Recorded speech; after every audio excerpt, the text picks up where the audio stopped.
Isang aso ang tumangging umalis mula sa isang libingan. Sa pagsisiyasat, natuklasan ng mga pulis ang isang madilim na lihim na nagpanginig sa lahat. Sa sementeryo ng Esperanza ay may isang asong nagngangalang Fred. Nakakaiba ang kilos.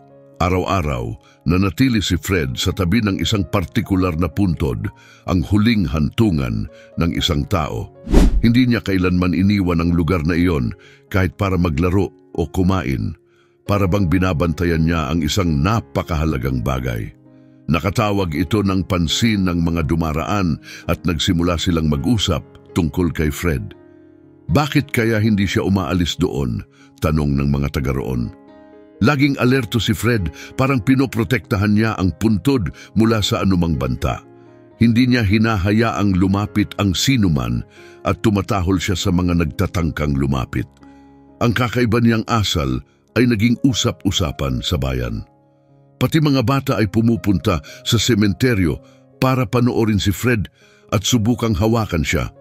Pero nanatili siyang matatag, nakatutok ang pansin sa puntod. Para bang alam niya ang isang lihim na walang ibang nakakaalam. Kahit hindi nila maipaliwanag, hinangaan ng lahat ang katapatan ni Fred at pinagtalunan kung ano ang posibleng nangyayari. Isang araw, habang naglalakad sa sementeryo, napansin ni Lucia si Fred na matiyagang nakabantay sa puntod. Lubos siyang naintriga at nagpasya siyang lumapit upang alamin ang higit pa. Hindi pinayagan ni Fred na masyadong makalapit si Lucia, pero nakita niyang talagang binabantayan ng aso ang lugar. Nabahala si Lucia para kay Fred, kaya't humingi siya ng tulong. Lumapit siya kay Jose, ang tagapangalaga ng sementeryo, at ikinuwento ang kanyang nakita. Jose, may aso na hindi umaalis sa isang libingan. Parang may mahalaga siyang binabantayan, paliwanag ni Lucia. Alam na ni Jose ang tungkol kay Fred at natutuklasan din niyang kakaiba ang kilos nito. Tuklasin natin kung ano ang nangyayari, suhestyon niya. Magkasama silang bumalik sa sementeryo. Pagdating nila, nadatnan nila si Fred na alerto, nakatutok ang tingin at tensyonado ang katawan. Sinubukan ni Jose na lumapit pero naging nerbiyoso si Fred para bang may iniingatang napakahalaga. Napansin ni na Jose, ang tagapangalaga, at Lucia, ang mausisang dalaga, ang hindi mapakali at protektibong kilos ni Fred. Napagpasyahan nilang humingi ng dagdag na tulong upang malutas ang misteryo. Kaya't nakipag-ugnayan sila sa pulisya, ipinaliwanag ang sitwasyon at hiniling ang kanilang tulong. Ang pagdating ng mga pulis sa sementeryo ay nagdulot ng sorpresa nang makita nila kung gaano kadeterminado si Fred na protektahan ang libingan.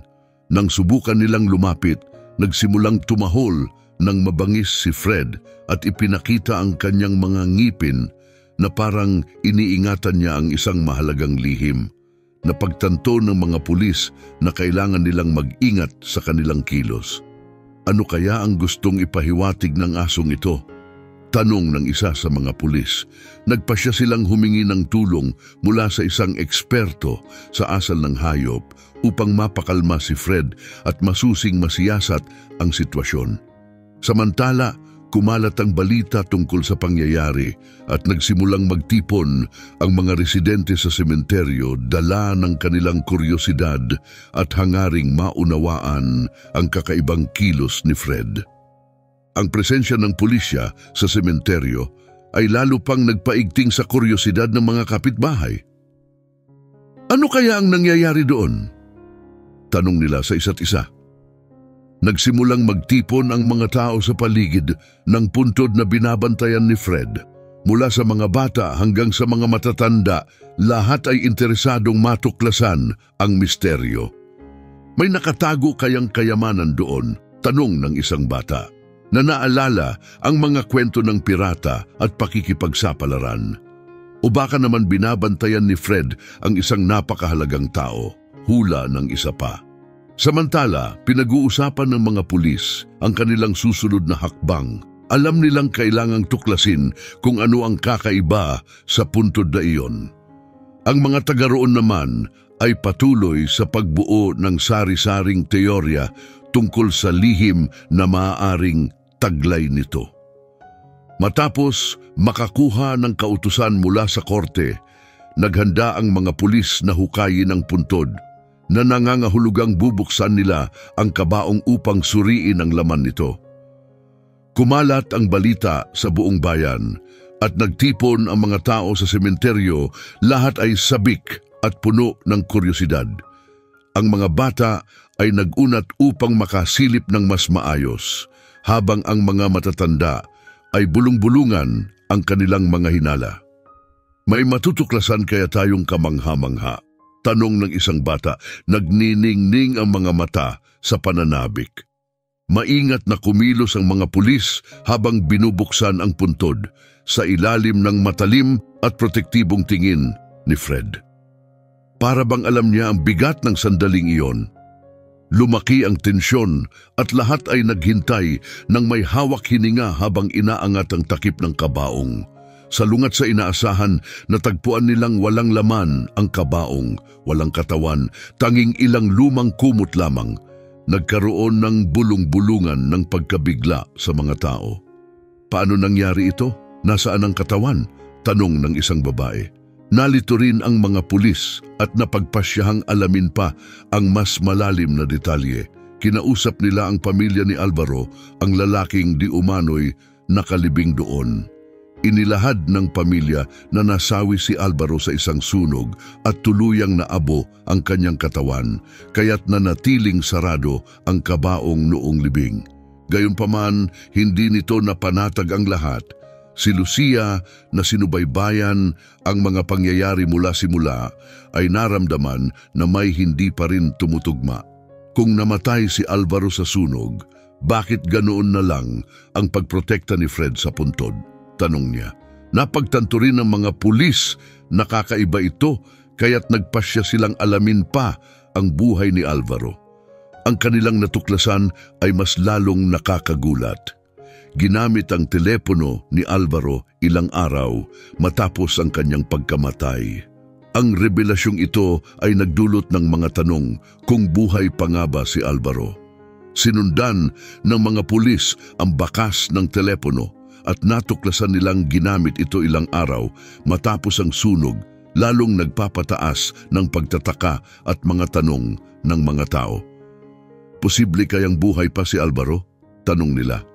Sinimulan ng komunidad na himayin ang buhay ni Alvaro. Natuklasan nilang bagamat mabait siyang tao, kamakailan lamang ay nasangkot siya sa mga misteryosong bagay at nagsasaliksik tungkol sa isang napakahalagang paksa bago ang sunog. Samantala, patuloy pa rin si Fred sa pagbabantay sa puntod. Ang kanyang kilos ay nagpapahiwatig na alam niya ang isang bagay na walang ibang nakakaalam na lalong nagpalalim sa misteryo. Nag-imbento naman ng mga kwento ang mga bata tungkol kay Fred bilang isang bayani na nagtatago ng katotohanan. Natuklasan ng mga pulis na ginamit ang telepono ni Alvaro upang tumawag sa mga hindi kilalang numero. Nagpasya silang subaybayan ang mga tawag na ito upang makahanap ng mga pahiwatig sa posibleng kinaroroonan ni Alvaro. Ngunit isang hindi inaasahang pangyayari ang naganap na lalo pang nagpasalimuot sa kwento. Nang malaman ni Alejandro, ama ni Alvaro, ang mga ginawa kaugnay sa libingan ng kanyang anak, nagalit siya at agad na pumunta sa istasyon ng pulisya. Sinumbatan niya ang mga ito sa pagbukas muli ng sugat para sa kanilang pamilya. Pinaparanas niyo muli sa amin ang sakit na ito. Hinihiling ko na itigil niyo agad ang investigasyon, galit na sabi ni Alejandro. Napansin din ni Fernanda, ina ni Alvaro, ang kakaibang kilos ni Alejandro. Sa mga nakaraang buwan, naging malayo at iwas ito, lalo na tuwing napag-uusapan ang tungkol sa kanilang anak. Nagiging irritable siya kapag nababanggit ang pangalan ni Alvaro. Ano ba ang nangyayari sa kanya? Ano ang itinatago niya? Tanong ni Fernanda sa sarili habang lumalakas ang kanyang hinala. Siguradong may kakaiba. Nagpasya siyang suportahan ang pagpapatuloy ng investigasyon nang hindi nalalaman ni Alejandro. May itinatago si Alejandro, sigurado ako, isip ni Fernanda habang sinusubukang unawain ang kakaibang ugali ng kanyang asawa. Noon pa man, sobrang protektado na siya. Pero ngayon, parang may mahalagang bagay siyang ayaw ipaalam. Determinado siyang hanapin ang katotohanan. Lumapit siya sa pulisya. Kailangang malaman ng katotohanan anuman ang maging kapalit. Mariin niyang sabi na pati siya ay nagulat sa sariling lakas ng loob. Hindi ko hahayaang manatili itong misteryo, lalo na kung may kahit kaunting pag-asang buhay pa ang anak ko. Naalala niya ang mga gabi kung kailan nagkukulong si Alejandro sa kanyang opisina, pabulong na nakikipag-usap sa telepono, at kung paano nito iniiwas ang tingin tuwing tinatanong niya tungkol kay Alvaro. Hindi ko na kayang baliwalain ang mga senyas na ito, naisip niya. Kailangan kong malaman kung ano ang tunay na nangyari sa anak ko. Tiningnan ni Fernanda si Fred, ang tapat na aso na hindi kailanman umalis sa tabi ng libingan ni Alvaro. May alam din si Fred at aalamin ko kung ano iyon, sabi niya sa sarili. Mas determinado kaysa dati. Sigurado siyang nasa tamang landas siya at nagtitiwala na kasama ang suporta ng pulisya at ang dinatitinag na presensya ni Fred, sa wakas ay matutuklasan nila ang katotohanan. Bago tayo magpatuloy, hinihiling ko na i-like ninyo ang video na ito at mag-subscribe sa channel kung mahilig kayo sa mga hayop at sa kanilang mga nakakaantig na kwento. Sa suporta ni Fernanda, nagpasya ang mga opisyal na palalimin pa ang investigasyon. Pinataas nila ang pagmamanman kay Alejandro upang alamin kung bakit nais nitong ipatigil ang kaso. Si Fernanda, determinado sa paghahanap ng katotohanan, ay aktibong nakipagtulungan, maingat na inoobserbahan at tinipon ang anumang maaaring makatulong. Samantala, nanatiling nakabantay si Fred sa libingan, tila nararamdaman na malapit na ang kasagutan. Ang mga bata sa bayan na noong unay naiintriga lamang ay ngayon ay nagtitipon sa paligid ni Fred, nagkukwento at sinusubukang pasayahin siya. Fred, alam mo kung nasaan si Alvaro, hindi ba? Tanong ng isang batang babae habang hinihimas ang aso. Bagamat kumakawag ang buntot ni Fred, hindi siya umaalis sa kanyang pwesto sa libingan. Habang sinusundan nila ng palihim ang galaw ni Alejandro, unti-unting nakatagpo ang pulisya ng mga palatandaan na may tinatago ito. Sinundan nila ito nang hindi nagpapahalata, umaasang makahanap ng karagdagang ebidensya. Bagamat nag-aalala na natiling tiwala si Fernanda na nasa tamang direksyon sila. Lumaki ang pananabik sa komunidad. Lahat ay sabik sa mga sagot, bagamat alam nilang kailangang maghintay. Sa suporta ni Fred at ng pulisya, matatag si Fernanda sa kanyang layuning mahanap ang katotohanan at, kung maaari, maibalik si Alvaro.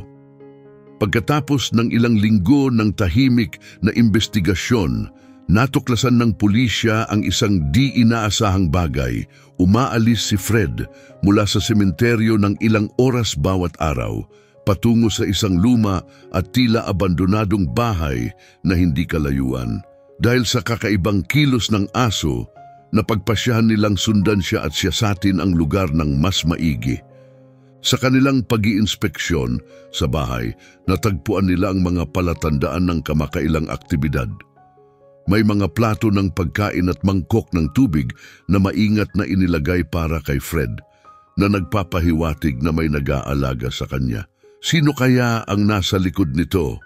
Tanong ng mga pulis na mas naging determinado pang tuklasin ang misteryo. Sa loob ng bahay, sinimulan nilang suriin ang bawat sulok nito. Sa gitna ng alikabok at lumang kasangkapan, natagpuan nila ang mga journal at kalat-kalat na tala.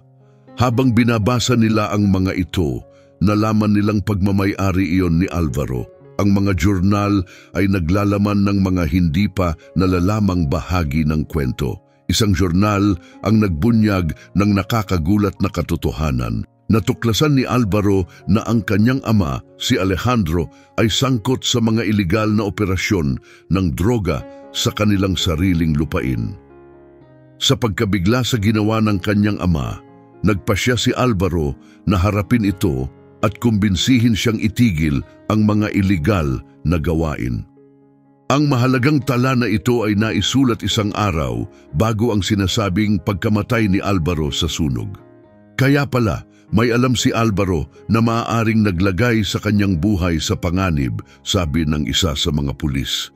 Sa narinig, muling nabuhay ang determinasyon ni Fernanda na hanapin ang katotohanan. Ang anak ko, sinusubukan lang niyang gawin ang tama, naisip niya, habang tumulo ang kanyang luha at lalong lumalim ang hinala niya sa pagkamatay ni Alvaro. Bukod dito, natagpuan din ng mga investigador ang mga liham na hindi na ipadala ni Alvaro kung saan ipinaabot niya ang kanyang takot at pag-aalala para sa kaligtasan ng kanilang pamilya. Ang mga liham na ito ay naglalaman ng mga detalye tungkol sa mga gawain ni Alejandro, kabilang ang mga pangalan ng mga kasangkot at mga kahina-hinalang schedule ng mga pulong na nagbigay liwanag sa delikadong sitwasyon na kinasadlakan ni Alvaro. Si Fred, ang tapat na aso, ang tila nagdala sa pulisya sa susi ng misteryo. Fred, kahanga-hanga ka talaga, sabi ni Fernanda habang hinahaplos ang aso, na masiglang kumawag ang buntot. Ang mga bata sa bayan, nang marinig ang mga revelasyon, ay nagsimulang tingnan si Fred bilang isang bayani. Ang bagong ebidensyang ito ay nagpatibay sa paniniwala ng pulisya na may mahalagang natuklasan sila. Malinaw na sangkot si Alejandro sa mga kahina-hinalang gawain at na sinubukan ni Alvaro na pigilan ang kanyang ama. Ngunit maaaring pinatahimik siya dahil dito. Gamit ang ebidensyang mula sa mga hurnal ni Alvaro, nagpasya ang pulisya na harapin muli si Alejandro, ngayon na may matibay na pruweba. Samantala, si Fernanda ay labis na nabagabag. Hindi niya kailanman inakalang masasangkot ang kanyang pamilya sa ganitong sitwasyon. Nag-uumapaw ang kanyang isipan ng mga tanong at pagdududa. Paano ito nangyari, Alvaro? Nasaan ka? Naisip niya, labis na nagdadalamhati. Sa mga nakaraang buwan, napansin niyang malaki ang pagbabago kay Alejandro. Iniiwasan nito ang anumang pagbanggit kay Alvaro at nagiging iritable tuwing napag-uusapan ito. Ano ang itinatago niya? Paulit-ulit niyang tanong sa sarili. Sinubukan ni Fernanda na humanap ng lohikal na paliwanag para sa kakaibang kilos ni Alejandro. Baka si Alvaro ay tumakas kasama ang isang kasintahan at si Alejandro ay nagtatangkang protektahan ang pamilya mula sa iskandalo o pag-aalala. Ngunit dahil sa mga kamakailang natuklasan, napagtanto niyang mas madilim ang katotohanan. Nasaktan kaya ni Alejandro ang isang tao? May ginawa ba siyang kakilakilabot para maitago ang kanyang lihim? Ang mga katanungang ito ay gumugulo kay Fernanda araw at gabi. Ang revelasyon tungkol sa pagkakasangkot ni Alejandro sa pagpuslit ng droga ay nag-iwan sa kanya ng matinding pagkabigla. Kaya pala dito nanggagaling ang pera natin, naisip niya ng may pagkasuklam. Ang imahe ni Alejandro bilang isang mapag-alaga at mapagmahal na asawa at ama ay unti-unting nawasak sa kanyang isipan. Sa labis na kalituhan, tumingin si Fernanda kay Fred na patuloy na nagbabantay sa walang laman na libingan. Fred, alam mo na, hindi ba? Alam mong may mali, sabi niya habang banayad na hinihimas ang aso. Parang nauunawaan ni Fred ang kanyang nararamdaman at ang kanyang presensya ay nagbigay kay Fernanda ng kaunting ginhawa at lakas para magpatuloy. Sa kanyang alaala, bumalik si Fernanda sa masasayang araw kung kailan magkasama sina Alvaro at Fred, puno ng purong kaligayahan. Ang mga alaala nilang magkasama ay tila liwanag sa gitna ng dilim na bumubalot ngayon sa kanyang buhay. Ang koneksyon ni na Alvaro at Fred ay higit pa sa karaniwang relasyon ng isang bata at aso. Malinaw niyang naalala ang mga hapon sa parke kung saan itinatapon ni Alvaro ang bola at mabilis itong hinahabol ni Fred, parehong naglalaro na parang perpektong magkasama. "Go, Fred!" Masiglang sigaw ni Alvaro at buong sigla namang tatakbo si Fred, masiglang kumakawag ang buntot. Hindi sila nagsasawang maglaro ng tagu-taguan at kahit gaano kagaling ang mga taguan ni Alvaro, palaging natutuklasan ni Fred ang kanyang kaibigan gamit ang matalas nitong pang-amoy. Isang beses, habang nagpipiknik sa parke, natuklasan nila ang isang maliit na batis. Si Alvaro, na laging puno ng ideya, ay nagmungkahing tawirin ito, at si Fred, na tapat at matapang, ay sumunod ng walang pag-aatubili. Masaya silang naglaro sa tubig, basa at putikang umuwi, ngunit may mga ngiti na kayang lampasan ang sikat ng araw. Mahal ni Alvaro ang turuan si Fred ng mga tricks at buong tiyaga niyang itinuturo ito ng ilang oras. "Tingnan mo, Ma'am, marunong nang makipagkamay si Fred." Masayang sabi ni Alvaro, at palakpak naman si Fernanda, hanga sa dedikasyon at pagmamahal ng kanyang anak para kay Fred. Ang mga alaala ay nagdala ng kaunting kaaliwan sa puso ni Fernanda, ngunit lalo rin nitong pinapalalim ang kanyang hinanakit. Sa gitna ng paghikbi, naitanong niya, paano nawala ang lahat ng ito? Naalala niya ang mga gabing hinihimas ni Alvaro si Fred bago matulog. Ibinubulong ang mga lihim na silang dalawa lamang ang nakakaalam. Laging nakahiga si Fred sa paanan ng kama ni Alvaro, palaging nagbabantay. "Fred, ikaw ang pinakamagandang kaibigan na maaaring magkaroon ng anak ko," sabi ni Fernanda habang hinahaplos ang aso. "Palagi kang kasama niya at ngayon ikaw ang kasama ko." Sigurado siyang kasing lungkot ni Fred ang nararamdaman niya sa pagkawala ni Alvaro, at ang kanilang pinagsasaluhang kalungkutan ang nagbigay sa kanya ng lakas para hanapin ang katotohanan. "Ibabalik natin si Alvaro, Fred. Magkasama nating malalaman ang katotohanan at makakamit ang hustisya," pangako niya.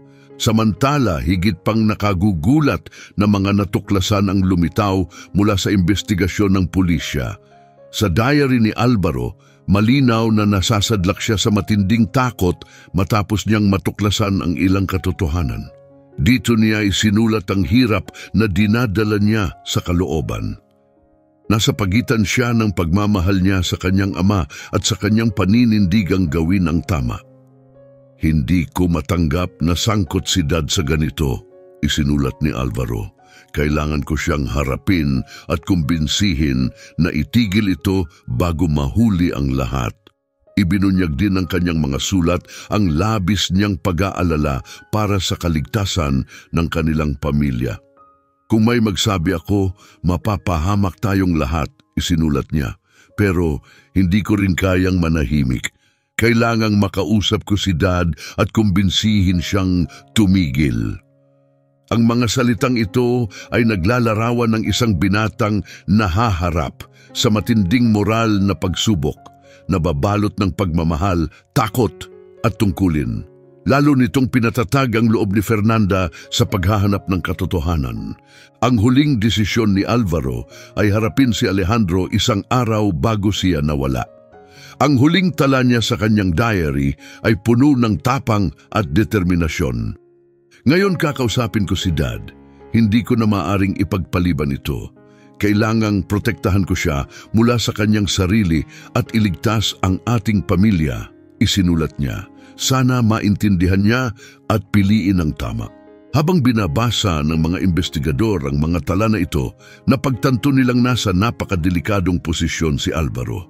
Alam niya ang napakaraming detalye tungkol sa mga iligal na gawain ni Alejandro at determinado siyang itigil ito kahit pa nangangahulugan iyon ng paglagay sa sarili niyang buhay sa panganib. Si Fernanda, habang binubulay-bulay ang mga salita ng kanyang anak, ay nakaramdam ng halo-halong pagmamalaki at hinagpis. Ang tapang ng anak kong si Alvaro, naisip niya habang tumutulo ang kanyang mga luha. "Sinubukan mong gawin ang tama kahit alam mong delikado." Napagtanto ng mga pulis ang agarang pangangailangan ng aksyon at nagpasya silang harapin si Alejandro gamit ang ebidensyang natuklasan mula sa mga diary. Determinadong alamin ang buong katotohanan, iginiit ni Fernanda na naroon siya sa interogasyon. Gusto niyang makita ang reaksyon ni Alejandro at malaman kung gaano kalalim ang pagkakasangkot nito. Hindi ko akalain na aabot kami sa ganito. Naisip niya, pinatatag ang loob para sa mahirap na usapan na paparating. Pero kailangang malaman ko ang totoo para kay Alvaro at sa aming pamilya. Sa harap ng pulisya, sinimulan nilang tanungin si Alejandro tungkol sa kanyang mga gawain sa kanilang lupain at ang pagtatalo nila ni Alvaro. Sa simula, sinubukan ni Alejandro na itanggi ang lahat, ngunit hindi niya matakasan ang bigat ng ebidensyang inilatag. Sa ilalim ng matinding presyon, tuluyang bumigay si Alejandro at umamin. Isiniwalat niya na inutusan siya ng kanyang mga kasamahan na patayin si Alvaro dahil sa nalalaman nito tungkol sa kanilang iligal na operasyon. Gayunpaman, hindi kinaya ni Alejandro na gawin ang ganoong karumal-dumal na bagay. Sa halip, napagdesisyunan niyang dukutin si Alvaro at itago ito sa isang bahay sa ibang lungsod sa pag-asang maprotektahan ang anak niya. Pagkatapos ng kanyang pag-amin, inaresto si Alejandro at dinala sa istasyon ng pulis para sa karagdagang interogasyon. Sa loob ng maraming oras, pinilit siya ng mga opisyal na magbigay ng impormasyon tungkol sa kanyang mga koneksyon sa kriminal at ang eksaktong kinaroroonan ni Alvaro. Lalong tumindi ang tensyon sa silid sa bawat minutong lumilipas hanggang sa tuluyang bumigay si Alejandro at sinabi ang bagay na kinatatakutan at inaasam ni Fernanda. Inutusan nila akong alisin si Alvaro dahil alam niya ang masyadong maraming detalye tungkol sa aming network ng trafficking, ani Alejandro sa nanginginig na boses. Pero hindi ko magawa. Hindi ko kayang patayin ang sarili kong anak. Sa halip, nagpasya akong dukutin siya at dalhin sa ibang lungsod para subukang iligtas siya. Sa narinig mula kay Alejandro, nabalot si Fernanda ng samut-saring emosyon. Sa isang banda, nakaramdam siya ng ginhawa sa pag-asang buhay pa ang kanyang anak. Ngunit sa kabilang banda, labis siyang nasaktan sa pagtataksil ng kanyang asawa at nasuklam sa mga kasuklam-suklam na desisyong ginawa nito. Paano mo nagawa ito, Alejandro? Tanong ni Fernanda sa sarili habang pinipigilan ang pag-agos ng kanyang mga luha. Sinira mo ang ating tahanan dahil sa iyong mga kasinungalingan at krimen. Sa pag-amin ni Alejandro, agad na nagsimula ang pulisya sa pag-oorganisa ng isang operasyon para mailigtas si Alvaro. Mahalagang kumilos ng mabilis upang matiyak ang kanyang kaligtasan. Gamit ang mga koordinatang ibinigay ni Alejandro, bumuo sila ng isang koponan upang magtungo sa lugar kung saan nakakulong si Alvaro. Sa kabila ng kanyang pagkabigla at sakit, iginiit ni Fernanda na sumama sa mga opisyal. Mahalaga na nandoon ako kapag nailigtas si Alvaro, anya ng matatag. Kailangan niyang malaman na hindi kailanman tumigil ang kanyang ina sa paglaban para sa kanya. Samantala, si Fred, ang tapat na aso, ay tila nararamdaman ang bigat ng sitwasyon. Nanatili siyang malapit kay Fernanda, parang nauunawaan na nagsimula na ang operasyon para iligtas si Alvaro. Ang mga bata sa bayan na naantig sa kwento ay itinuring si Fred bilang isang tunay na bayani. Mabilis na naisaayos ang operasyon at sa loob lamang ng ilang oras, papunta na ang pulisya sa tirahan kung saan bihag si Alvaro. Tahimik si Fernanda, taimtim na nanalangin para sa lakas na harapin ang anumang mangyayari. Panginoon, pakilinisin mo ang aking anak, bulong niya habang puno ng emosyon ang puso. Pagdating sa bahay, pinalibutan ng mga opisyal ang lugar at maingat na pumasok. Tahimik at mabigat ang atmosfera Ngunit maya-maya, isang tunog ang bumasag sa katahimikan, isang tinig, mahina ngunit malinaw. "Nandito ako!" sigaw ni Alvaro. Natagpuan ng mga opisyal si Alvaro sa loob ng isang silid, halatang nanghihina ngunit buhay. Halos tumigil ang tibok ng puso ni Fernanda nang makita niya ang kanyang anak. Agad siyang tumakbo papunta sa kanya, niyakap ito ng buong lakas. "Anak ko, ligtas ka na!" iyak niya habang umaagos ang luha ng ginhawa sa kanyang mukha. Si Alvaro, bagamat disoriented pa, ay yumakap din sa kanyang ina gamit ang natitirang lakas. Ramdam ang seguridad sa kanyang mga bisig. Si Fred, na laging nasa tabi ni Fernanda, ay nagpakita ng labis na saya nang makita si Alvaro. Tumalon-talon ito, tahol ng tahol, at masiglang ikinampay ang buntot. Lumapit siya kay Alvaro, dinilaan ang mukha nito at tila umiiyak sa tuwa. Si Alvaro, bagamat mahina, ay ngumiti at marahang hinaplos si Fred. "Fred, mabuting kaibigan ko, alam kong hindi mo ako iiwan," sabi niya sa nanginginig na boses. Si Fred, puno ng kasiyahan, ay patuloy na tumatalon sa paligid ni Alvaro, tila sumasayaw sa tagumpay. Tumakbo siya ng paikot-ikot, bumalik upang dilaan ang mukha ni Alvaro at tumahol na para bang ipinapahayag sa mundo na ligtas na ang kanyang amo. Ang mga bata mula sa bayan na sumusubaybay sa kwento ni Fred at Alvaro ay nanood ng may paghanga at damdaming umaapaw. Si Fred ay isang tunay na bayani, bulong-bulungan ng mga bata sa isa't isa. Si Fernanda, habang mahigpit pa ring yakap ang anak, ay tumingin sa paligid nang may mga luha sa mata. Naunawaan niya kung gaano kahalaga si Fred kay Alvaro at kung paanong ang muling pagkikitang ito ay sumisimbolo ng pag-asa at pagmamahal na walang kapantay.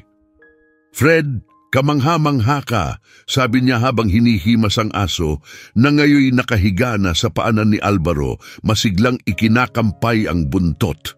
Si Alvaro, nagsisimula ng makabawi mula sa pagkabigla, ay tumingin sa kanyang ina at kay Fred. "Alam kong hindi mo ako iiwan," ulit niya, nakangiti ng pagod ngunit puno ng pasasalamat. "Kayo ang pamilya ko at ngayon magkasama na tayo ulit."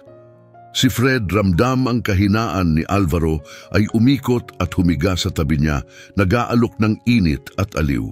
Tila nauunawaan niya na kailangan ng kanyang amo ang lahat ng pagmamahal at suporta sa mga sandaling iyon. Patuloy na hinimas ni Alvaro si Fred, damaang walang kapantay na katapatan at pagmamahal na maibibigay lamang ng isang tunay na kaibigan. Samantala, si Fernanda, bagamat naguguluhan pa rin, ay nabalot ng galit at pagkadismaya sa mga nagawa ni Alejandro.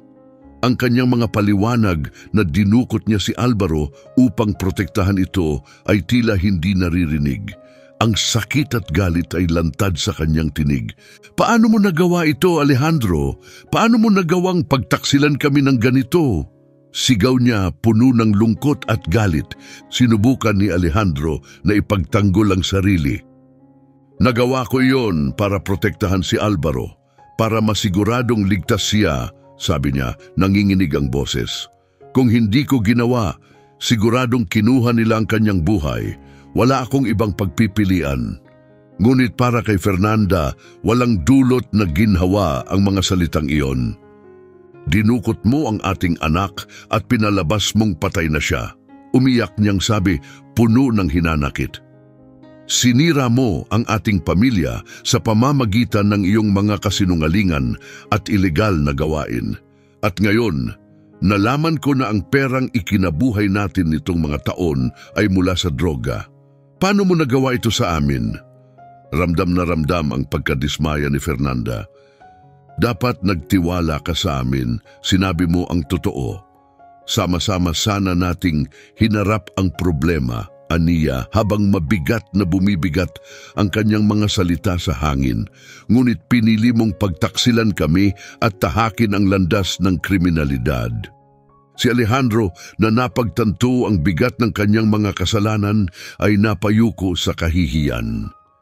"Nauunawaan ko ang aking pagkakamali, Fernanda. Alam kong walang paliwanag ang makakapag-justify sa aking nagawa, amin niya. Ngunit pakiusap, unawain mo na ginawa ko lang ito para protektahan ang ating anak. Sinira mo ang lahat ng pag-asa, sigaw ni Fernanda habang patuloy na tumutulo ang kanyang mga luha. Pinahirapan mo kami, pinalabas mong wala na sa mundo si Alvaro. Lahat ng ito ay bunga ng iyong kasakiman at kayabangan. Paano mo inaasahan na mapapatawad kita? Natahimik si Alejandro, lubos na nauunawaan ng hindi na maibabalik na pinsala na kanyang nagawa. Ang tiwala ni Fernanda sa kanya ay tuluyang nawasak at ang kanilang pamilya ay mistulang gumuho. Tumingin siya kay Fernanda, nayakap pa rin si Alvaro at nakita ang sakit na kanyang idinulot sa kanilang dalawa. Haharapin ko ang mga konsekwensya ng aking mga aksyon, sabi ni Alejandro nang may pagsuko. Alam kong kailangan kong pagbayaran ang aking mga pagkakamali, pero pakiusap, maniwala ka na ang pagmamahal ko kay Alvaro ay totoo. Lahat ng ginawa ko kahit mali ay ginawa ko dahil iniisip ko siya. Tumalikod si Fernanda kay Alejandro at tumingin kay Alvaro na nakaupo sa tabi ni Fred. Bagamat halatang nanginginig pa rin, nakikita ang ginhawa sa kanyang mga mata dahil ligtas na siya. Malalagpasan natin ito ng magkasama. Mahina, ngunit matatag na sabi ni Alvaro. Bubuuin natin muli ang ating pamilya nang walang kasinungalingan o krimen. Nangako ako, hahanapan natin ng paraan para makapagpatuloy. May luha sa kanyang mga mata, niyakap ni Alvaro ang kanyang ina. Alam kong kaya natin ito, anya. Dama ang tibay ng pagmamahal at determinasyon ni Fernanda. Si Fred, nasa tabi nila, ay masiglang ikinakampay ang kanyang buntot para bang nauunawaan na lumabas na sa wakas ang katotohanan at maaaring magsimula ang paghilom ng pamilya. Maraming salamat sa panonood ng video. Hanggang dulo, huwag kalimutang mag-like, mag-subscribe sa channel at ibahagi ang inyong opinyon tungkol sa kwento sa mga komento.